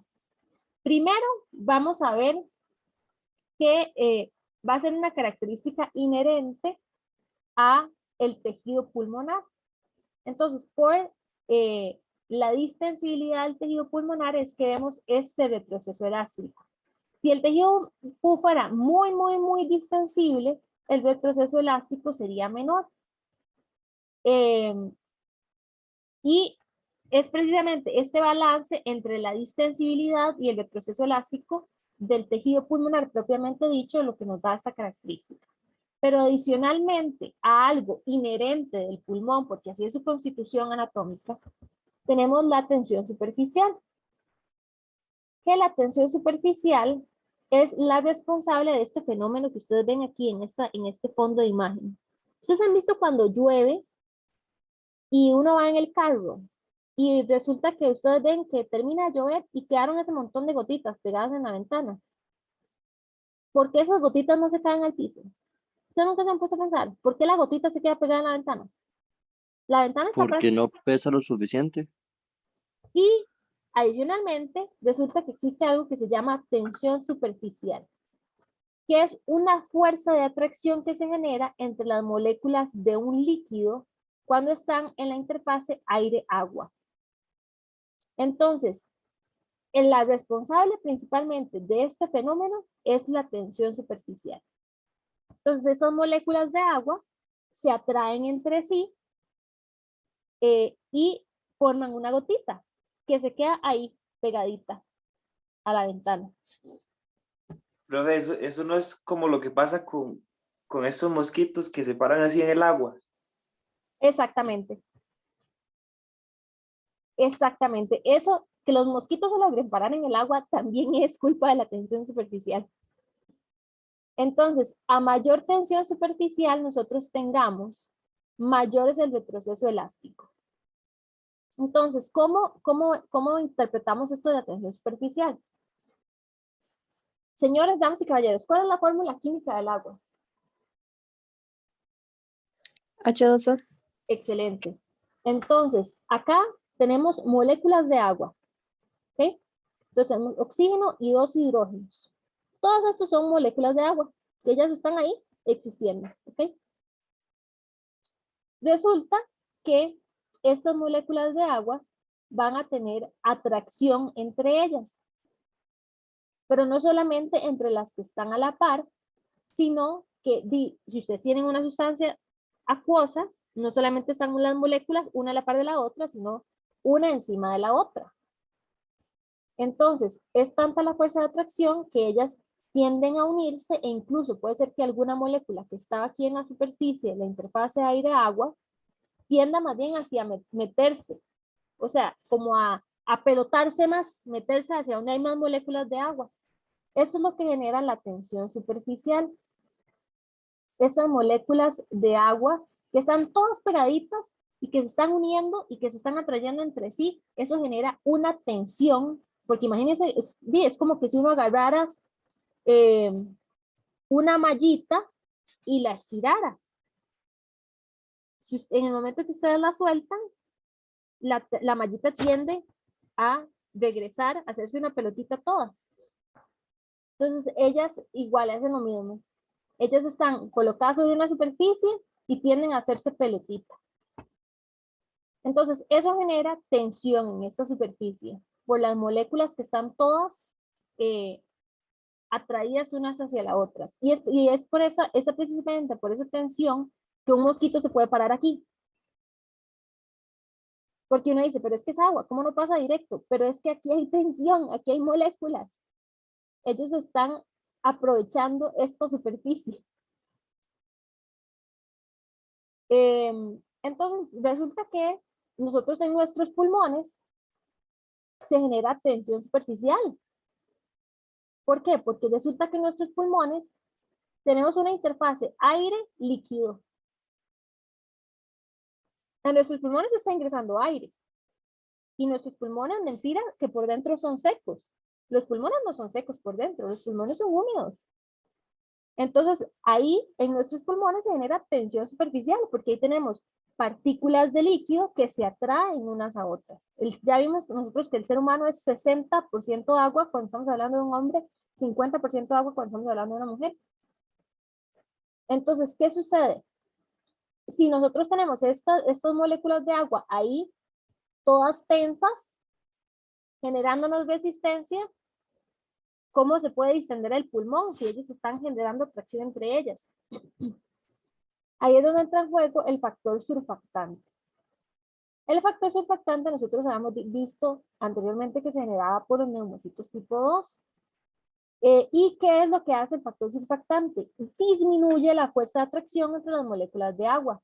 Entonces ven, aquí tenemos las moléculas de agua. Y esta colita morada que tenemos aquí, esto que tenemos aquí es el factor surfactante. El factor surfactante está compuesto por lípidos en su mayoría, de como un 85-90, y también tiene proteínas, el porcentaje restante. Entonces, la parte que es lipídica queda hacia afuera, la parte que es proteína queda inmersa en el agua. Entonces, este factor surfactante, ¿qué es lo que hace? Se mete entre las moléculas de agua y disminuye la fuerza de atracción entre ellas, disminuye la tensión superficial.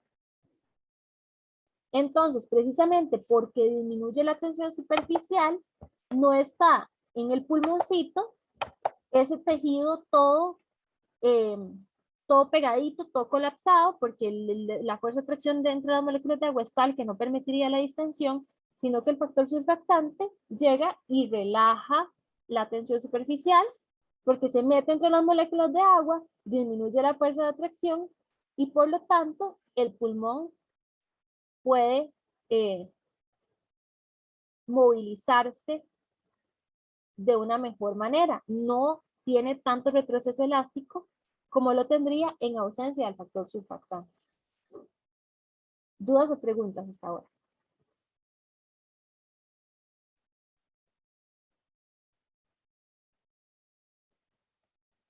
¿Nadie? Ok. Les voy a mostrar un ejemplo práctico para que ustedes entiendan mejor la importancia del factor surfactante. ¿Alguien ha escuchado que los prematuros les cuesta respirar?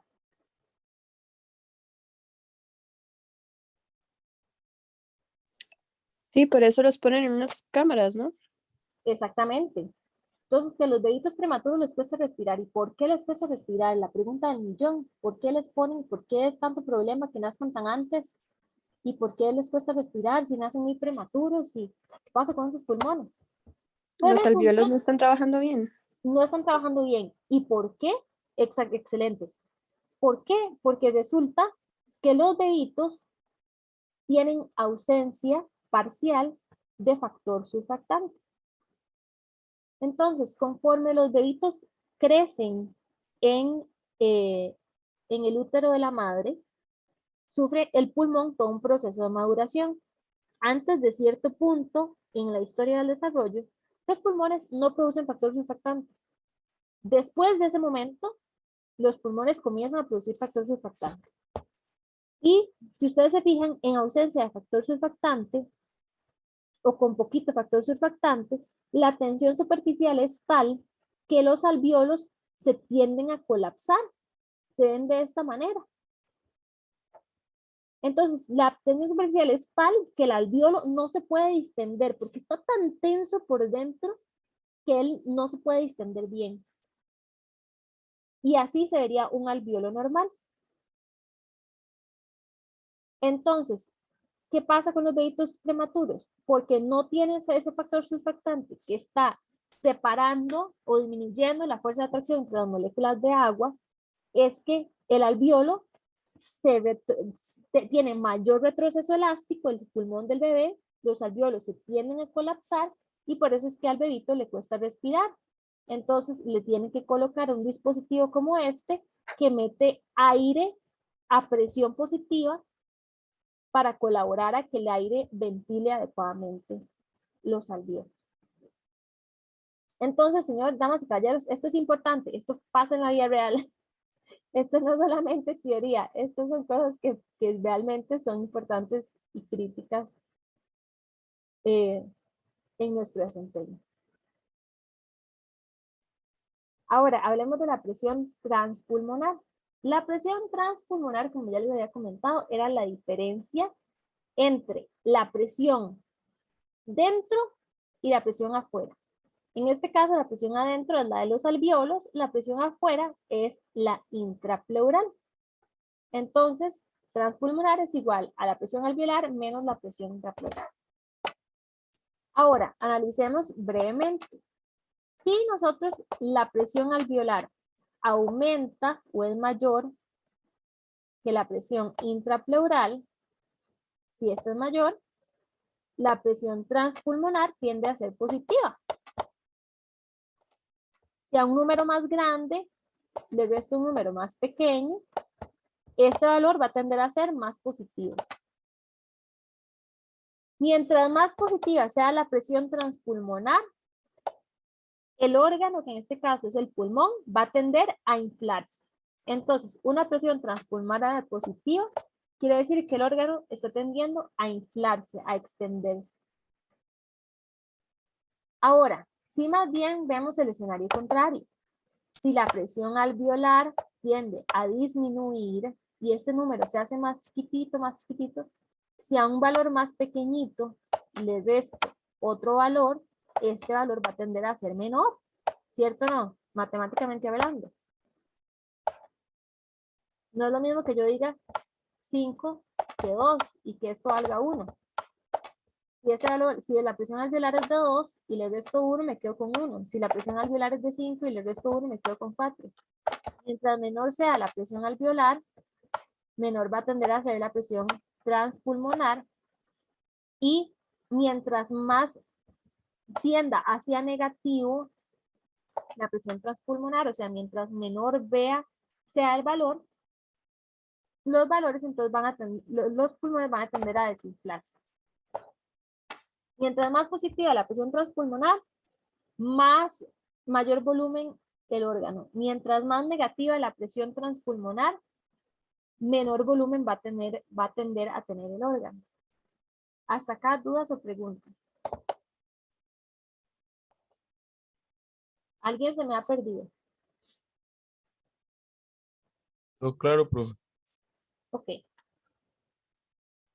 Ahora, vamos a ver un nuevo concepto que es el de distensibilidad. Y todos estos conceptos van a pasar a tener sentido cuando ya veamos mecánica de la respiración. Entonces, vamos a ver un poco más acerca de la distensibilidad o la compliance pulmonar. ¿Qué es la distensibilidad pulmonar? La distensibilidad pulmonar es el cambio de volumen que yo,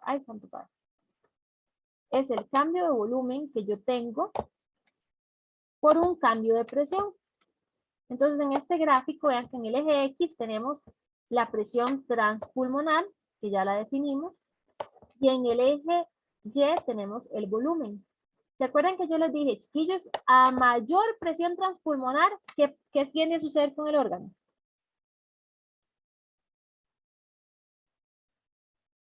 Se infla, ¿no? Se infla, exactamente, perfecto. Y si disminuye la presión transpulmonar, ¿qué tiene a suceder con el órgano?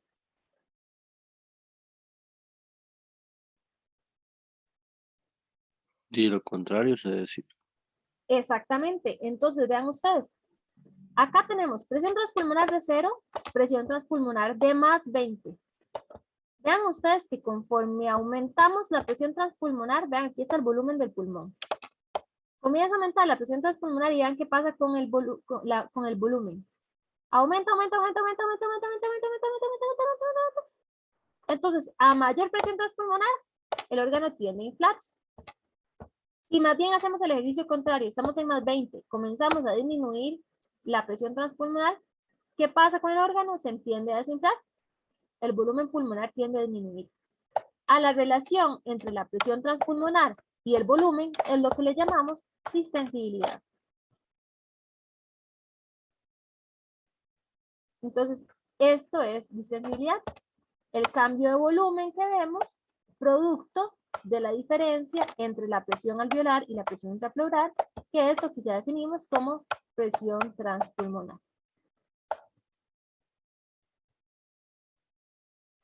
Ahora, vean ustedes que en este gráfico tenemos dos curvas. Una curva es cómo se infla el pulmón, otra curva es cómo se desinfla el pulmón. Entonces, surge la duda, ¿por qué no es una sola curva? ¿Por qué se infla por un lado y se desinfla por otro? ¿Qué está sucediendo? ¿Por qué tenemos esta diferencia aquí? En el camino que sigue el pulmón cuando se infla y cuando se desinfla. Esta diferencia se genera por la tensión superficial. Entonces, los pulmones funcionan como los globos. ¿Cuántos han inflado un globo aquí a puro pulmón? Ahí en donde tienen check y X, marquen con check todos los que han inflado un pulmón, un globo a puro pulmón.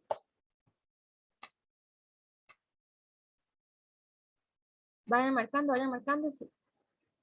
Si alguna vez han inflado un globo, así, pegarse la boquita a la boca. Ok, tenemos 9. Ok, espero que todos los demás en algún momento tengan la experiencia de inflar un pulmón, de inflar un globo, que digo. Pero no sé si ustedes han visto cuando uno está inflando un globo, que normalmente uno lo agarra y lo estira. Uno como que lo estira un tirito y uno lo agarra y comienza a inflar. Y ustedes han visto que cuando uno comienza a inflar el globo, uno siente como que al principio se sienten resistencia. Entonces uno tiene que primero empezar a inflar y uno hace un fuerzón para que empiece a inflarse el globo, y en eso llega un momento en el que el globo cede y ya es muchísimo más fácil meterle aire a ese globo. Entonces ya después de que uno pasa ese punto crítico, ya uno puede inflar el globo mucho más fácil. Los pulmones funcionan exactamente igual que el globo. Entonces, producto de la tensión superficial y de esa atracción que tenemos entre las moléculas de agua, el pulmón es como un globo cuando se está empezando a inflar. Tiene mucha tensión superficial. La fuerza de atracción entre las moléculas de agua es tal que impide la distensión del alvéolo. Pero resulta que una vez que se supera la tensión superficial, porque vean que aquí casi que aumentamos la presión de manera sostenida y vimos muy poquito cambio en el volumen. Igual que cuando uno está inflando el globo. Uno está haciendo un esfuerzo metiéndole aire y casi que ni se infla. Entonces, una vez que se supera la tensión superficial y se logra separar de manera adecuada las moléculas de agua, ahí comienza a aumentar el volumen de los pulmones. Ahora, al igual que los globos, funcionan los pulmones. Cuando ustedes desinflan un globo, si ustedes ese globo lo inflaron, sostuvieron el pedacito de globo para que no se les desinflara y ustedes lo sueltan, ahí no hay ningún problema. El globo se desinfla de un solo, todo se desinfla el globo. Lo mismo pasa con los pulmones. En el momento en el que comienza a salir el aire, no tenemos el impedimento de la tensión superficial, el aire simplemente sale y por eso la curva se mantiene descendiendo de manera constante. Y no vemos este periodo en el desinflado del pulmón versus en su insuflación. No sé si queda claro. ¿Alguien me explicó bien? Si tienen dudas, si tienen preguntas.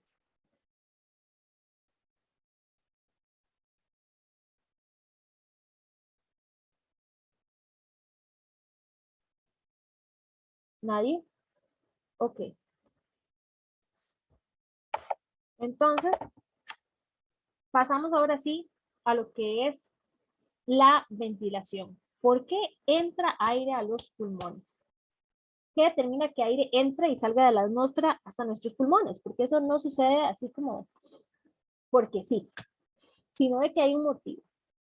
Ustedes vieron ahora en sus clases de cardio que flujo es igual a delta P entre resistencia. Es decir, que algo se mueva de un punto A un punto B, va a estar dado, este flujo va a estar dado por la diferencia de presiones que yo tenga en el punto A y en el punto B. Y esto entre la resistencia. O sea, no solamente tengo que considerar la presión en el punto A y en el punto B, sino que tengo que considerar si hay algo que me esté generando una resistencia entre estos dos puntos. Entonces, flujo es igual a delta P entre resistencia. Así como aplica para la sangre, que yo me muevo de un sitio de mayor presión a un sitio de menor presión, igual aplica cuando hablamos de ventilación. Nosotros vamos a tener un flujo, pero de aire. Nuestro delta P no va a ser una presión de la sangre, por ejemplo, sino que va a ser una presión del aire, del espacio en donde estamos. Entonces, en el caso de la ventilación, las presiones que entran en juego es la presión barométrica, que es la del entorno, y la presión alveolar. Entonces, si nosotros sobresimplificamos esto, básicamente es la diferencia entre, se imaginan que esos son pulmones. Lo que está afuera, que es la presión barométrica, la presión atmosférica, y lo que tenemos aquí adentro, que es la presión alveolar. Si la presión barométrica es mayor que la presión alveolar, el aire tiende a desplazarse de afuera hacia adentro. Si la presión alveolar supera la presión barométrica, el aire se desplaza de adentro hacia afuera, porque el flujo va a estar determinado por el delta P, la diferencia de las presiones. Y más adelante vamos a hablar de la resistencia, que me puede modificar este desplazamiento de aire. Ahora, como norma, la presión barométrica es de 760 milímetros de mercurio, siempre, y esto es a nivel del mar. Entonces, para efectos del curso, siempre lo vamos a hablar a nivel del mar, a menos de que yo les especifique una condición diferente. Siempre, siempre, presión barométrica es 760 milímetros de mercurio a nivel del mar. Hasta acá, dudas o preguntas. ¿Se me perdió algo? ¿Nadie? Ok. Entonces, como les indicaba, compañeros, el flujo de aire va a depender de la presión barométrica y la presión alveolar. Ustedes están en un lugar, digamos, ustedes ahorita están en su casa. La presión barométrica está cambiando, o en su trabajo, o en donde sea que ustedes estén. La presión barométrica donde ustedes está cambiando activamente, o es la presión barométrica y se mantiene relativamente constante. ¿Ustedes qué opinan?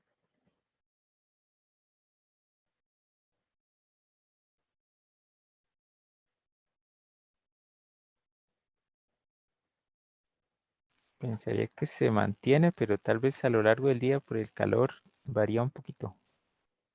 Podría, pero sí se mantiene. Se mantiene. En términos generales se mantiene porque ustedes están en un lugar específico y la presión, o sea, la cantidad, el espacio que hay entre ustedes y la atmósfera cuando ustedes están en un lugar específico no está cambiando porque la altura del terreno no se modifica. Pero entre todos se mantiene. Profe, entonces eso, o sea, lo que quería decir es que sí, es variante, depende de donde uno viva. Si digamos, por ejemplo, no es la misma presión barométrica donde yo vivo, San Antonio de Escazú, que allá en Guanacaste. Exacto. Sí, la presión barométrica va a cambiar dependiendo de donde ustedes estén físicamente. No es lo mismo estar en la playa que estar en el Chirripó. Porque la playa está a nivel del mar y el Chirripó está a 3.800 y pico de metros. Entonces, la presión barométrica en la playa va a tender a ser mayor que la presión barométrica en el Chirripó.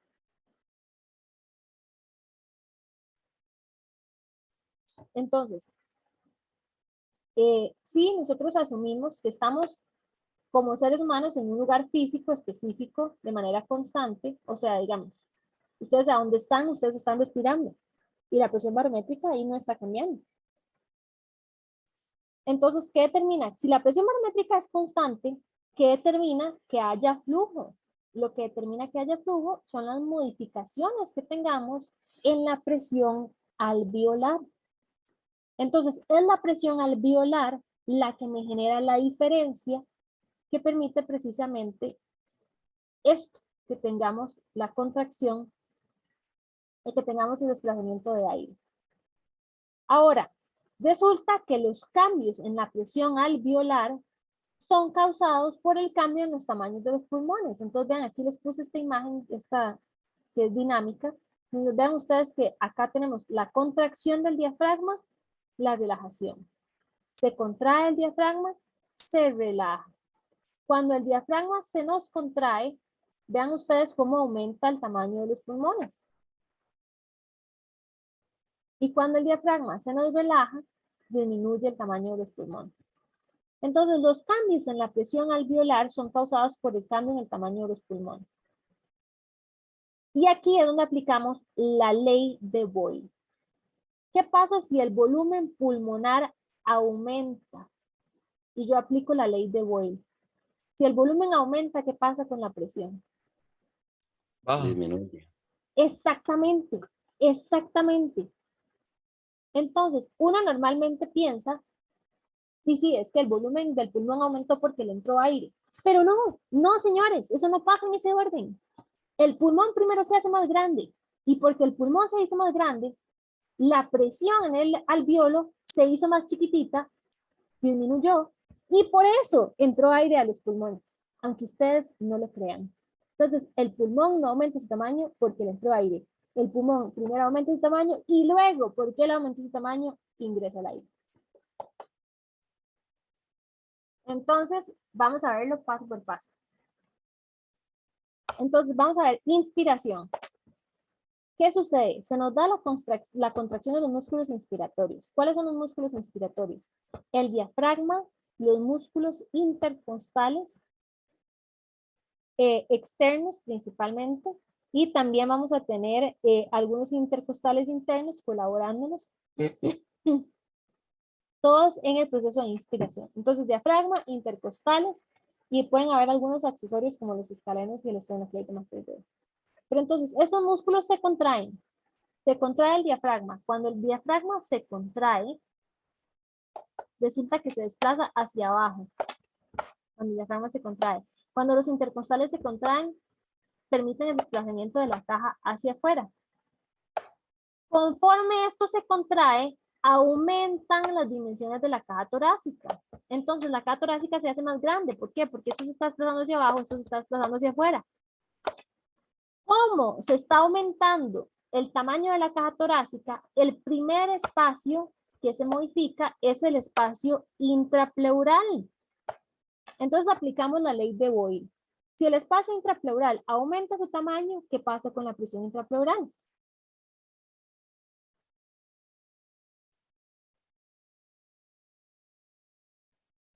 Si aumenta el volumen del espacio intrapleural, ¿qué pasa con la presión intrapleural? Disminuye, exactamente. Y eso es ley de Boyle. Cada vez que yo les pongo aquí algo rojo es porque se está aplicando la ley de Boyle. Ahora, si disminuyó la presión intrapleural, esto disminuyó. ¿Cómo se modifica la presión transpulmonar? Si a este número que no se está modificando le resto un número más pequeñito, ¿qué pasa con este número? Aumenta. Aumenta. Entonces, aumenta la presión transpulmonar. Y se acuerdan que vimos el gráfico que venía así y que tenía la curvita aquí así y que luego tenía la otra que bajaba así. Y aquí teníamos la presión transpulmonar y aquí teníamos el volumen pulmonar. ¿Qué pasa si aumentaba la presión transpulmonar? ¿Qué pasa con el volumen del pulmón? Aumenta. Aumenta el volumen del pulmón. Los pulmones se nos expanden. Y si el pulmón se expande, si el tamaño del pulmón es más grande, por ley de Boyle, ¿qué es lo que está de qué está conformado los pulmones? De alvéolos. Entonces, si el tamaño de los alvéolos se está haciendo más grande, esos alvéolos de pronto se hicieron grandotes, ¿qué va a pasar con la presión adentro de ese alvéolo? Disminuye. Disminuye la presión en el alvéolo. Y como la presión en el alvéolo disminuyó y vimos que flujo es igual a presión barométrica menos presión alveolar entre resistencia, si la presión alveolar está tendiendo a disminuir, entonces vamos a tener un delta P entre lo que está afuera y lo que está adentro y entra aire a los pulmones. Estos son todos los pasos que generan que nosotros inspiremos. Ahora, ¿cuándo deja de entrar aire a los pulmones? Porque mentira que nosotros vamos a poder inspirar eternamente. El aire que ingresa a los pulmones comienza a llenar el espacio alveolar. Y ese aire que está ingresando ejerce presión. Entonces, conforme ingresa aire, aumenta la presión alveolar, que inicialmente había disminuido. Y en el momento en el que la presión alveolar es igual a la presión barométrica, ahí se detiene la entrada de aire. ¿Por qué? Porque ya no tenemos delta P. Este delta P dejó de existir en el momento en el que la presión alveolar y la presión barométrica se igualaron. Entonces vamos de nuevo. ¿Qué es lo primero que sucede? Se da la contracción de los músculos inspiratorios. Producto de que se contrayeron los músculos inspiratorios, aumentó el espacio intrapleural, aumentaron todas las dimensiones de la caja torácica. Y como aumentó el espacio intrapleural, por ley de Boyle, disminuyó la presión intrapleural. Una vez que disminuyó la presión intrapleural, se ve un aumento en la presión transpulmonar, matemáticamente hablando. Entonces, aumenta la presión transpulmonar.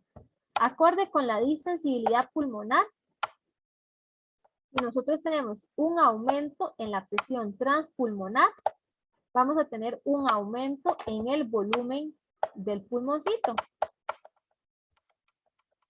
Entonces, los pulmones se expanden, aumentan su tamaño, y como aumentaron su tamaño, nuevamente aplicamos ley de Boyle. Aumentaron su tamaño y eso genera que la presión alveolar disminuya. Como la presión alveolar disminuyó, vamos a tener ingreso de aire en los pulmones hasta que la presión alveolar nuevamente sea igual a la presión barométrica. ¿Dudas o preguntas?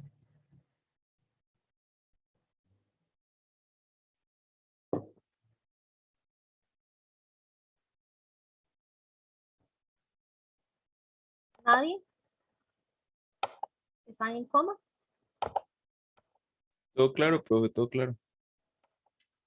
Chiquillos, entonces nada más voy a ver la aspiración para concluir lo que da mecánica y las diapositivas que falta de ver de esta clase las seguimos viendo el martes de la próxima semana que seguimos clases conmigo. La expiración, como hubiera dicho Miss Colombia, es igual pero en el sentido contrario, ¿verdad? Entonces, ¿qué sucede? Se da la expiración, se da la relajación primero de los músculos inspiratorios. La caja torácica regresa a su posición previa. Entonces, ¿qué sucede? Como la caja torácica regresó a su posición previa, disminuyó el tamaño del espacio intrapleural.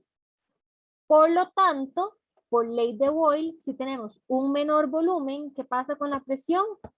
Aumenta. Entonces, aumenta la presión intrapleural.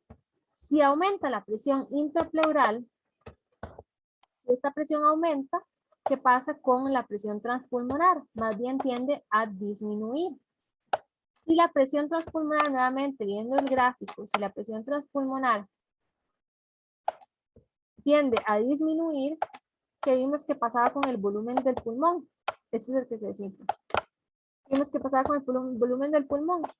Más bien el pulmón tiende a desinflarse. Y si el volumen del pulmón disminuye, por ley de Boyle, ¿qué sucede con la presión alveolar? Más bien la presión alveolar tiende a aumentar. A menor volumen, mayor presión. Y al aumentar la presión alveolar, se da la salida de aire de los pulmones. ¿Por qué? Porque ahora el delta P funciona en el sentido contrario. La presión alveolar es mayor que la presión barométrica. Y el aire va a salir de los alvéolos hasta que la presión alveolar sea igual que la presión barométrica. Entonces, solo una pequeña distinción, en reposo, la expiración es un proceso pasivo. Eso quiere decir que los músculos inspiratorios únicamente se relajan y ya. Pero en ejercicio, la expiración es un proceso activo. ¿Por qué? Porque cuando estamos haciendo ejercicio no solamente se da relajación de los músculos inspiratorios, sino de que también a esto le podemos agregar la contracción de los músculos expiratorios. Entonces lo llamamos activo porque es un proceso en el cual estamos teniendo una contracción adicional de un grupo muscular específico. En reposo lo llamamos pasivo porque ahí no está sucediendo nada, nadie está actuando, nadie se está contrayendo, simplemente estamos viendo la relajación de los músculos inspiratorios. ¿Y quiénes son músculos expiratorios? Expiratorios por excelencia. Nuevamente, los intercostales, tanto internos como externos, y también el músculo triangular del esternón. ¿Dudas o preguntas, jóvenes? Todo claro, profe. Ok, muchachos. La próxima clase terminamos de ver lo que son las resistencias y termino de contestar la pregunta del compañero que me preguntó acerca del asma y vemos lo que es volúmenes y capacidades. y ya con eso ahí estaríamos concluyendo la clase. Entonces son poquitas cositas que nos hicieron falta de ver. Ya en este momento son las 9:56, entonces voy a concluir la clase de hoy acá y vemos estas poquitas diapositivas que nos hicieron falta el martes antes de continuar con el siguiente tema, que es difusión. Entonces que tengan una linda mañana, jóvenes. Listo, profe. Muchísimas gracias por la clase. Con muchísimo gusto.